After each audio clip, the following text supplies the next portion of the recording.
Hello Maniacs and welcome to Stealth Metal, and today we are going over Megadeth's Killing Is My Business and Business Is Good.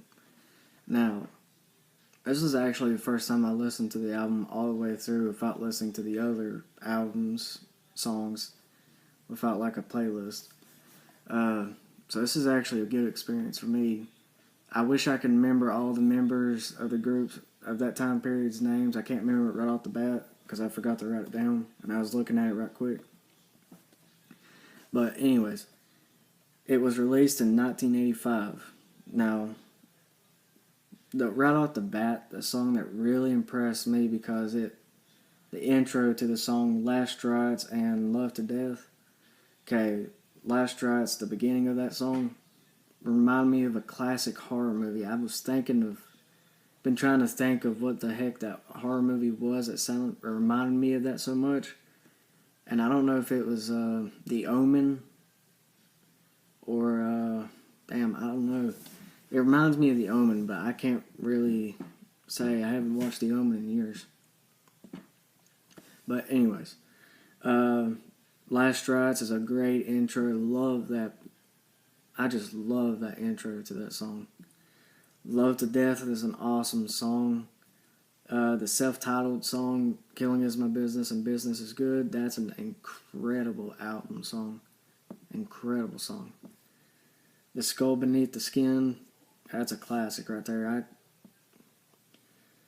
It just blows my mind how you can put like Metallica's Kill 'Em All and this one right here right beside each other, and I hate to admit it, but Kill 'Em All just a bit over this album. Just a bit.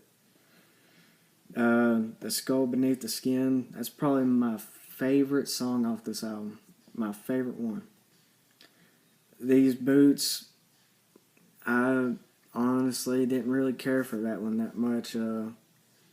Couple parts in that song kind of ruined it for me for some reason. I don't know why. I don't know. That song right there kind of ruined it for me.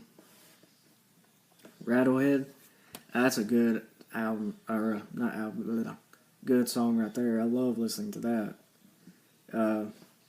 Chosen Ones, that's a good one. That'd be like my second favorite off this album. Looking Down the Cross, that's an amazing album. Why do I keep saying that? That's an amazing song off this album. And Mechanics, I know I said Mechanics. It's a good song. I love every one of these. The only one I did not care for is These Boots. That's the only one I didn't care for. I would highly recommend this album to anybody who's interested in listening to Megadeth for a beginning. Yeah,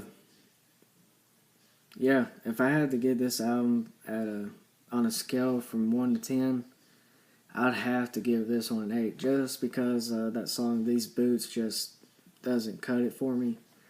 The low budget quality sound in it kind of ruins it a little bit for me on the guitar sometimes on this album. But overall, it's a good album. I love listening to it. I really like the unique influence into this album. I wish I could remember that drummer's name who played in this album, but he brought a lot of jazz influence into this. I really love that jazz influence in this album. It really, I don't know, it just sets it apart from all the other albums over the years in thrash metal, especially back then in the 80s, early 85 and before. That's really sets it apart. And probably would later on influence a lot of bands like Defiance and their album. I wish I could remember the name of that damn album. It was the last one I believe they did before they disappeared in the 90s, but came back with a new album. Help me remember the name of that album. I can't remember what it was. But it had a lot of jazz into that album, and I would put it right up here with Megadeth's Killing Is My Business, or maybe even higher than that, but that's another album and another band for another time. But yes, I would definitely recommend this album to you guys if you're interested in listening to Megadeth, or if you know Megadeth. I don't know. I would say it's better than most of their stuff they've released over the years. but I wouldn't get past the classic stuff. But it's definitely a good debut thrash metal album. I would have loved to have seen what this album would have been like in a higher budget. Besides, well, we all know why. But anyways, if you enjoyed this video, slap a like, comment down below what band and album you want me to do next. Keep it metal, Maniacs.